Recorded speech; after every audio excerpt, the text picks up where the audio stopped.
તો મહીસાગર જિલ્લાભરમાં સાર્વત્રિક મેઘમહેર છે। લુણાવાડા તેમજ આજુબાજુના ગ્રામ્ય વિસ્તારોમાં હાલ વરસાદ વરસી રહ્યો છે।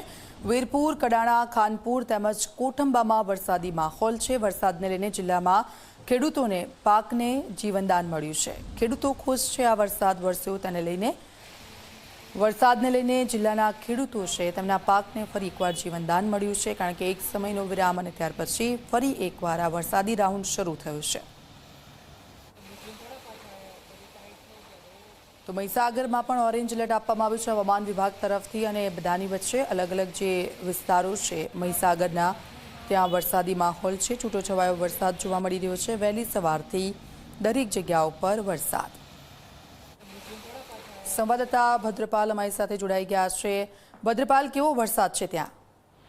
जी बिल्कुल जी दीक्षिता, खास કરીને વાત કરીએ તો હવામાન વિભાગ દ્વારા જે પ્રકારે આગાહી કરવામાં આવી છે તે જ પ્રકારે મહીસાગર જિલ્લાના અનેક વિસ્તારોમાં વરસાદી માહોલ છે તે જોવા મળે છે।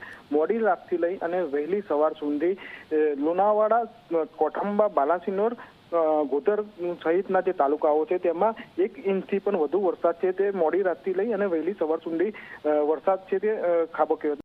ખાસ કરીને જો વાત કરીએ તો આજે વરસાદી માહોલ છે જેને લઈને મહીસાગર જિલ્લાના ખેડૂતો પણ ક્યાંક ખુશખુશાલ જોવા મળી રહ્યા છે।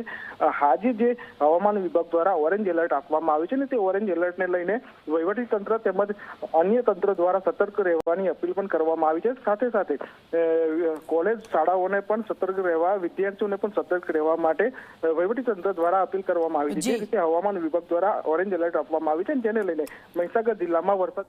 બિલકુલ, આભાર ભદ્રપાલ સમગ્ર વિગત બદલ।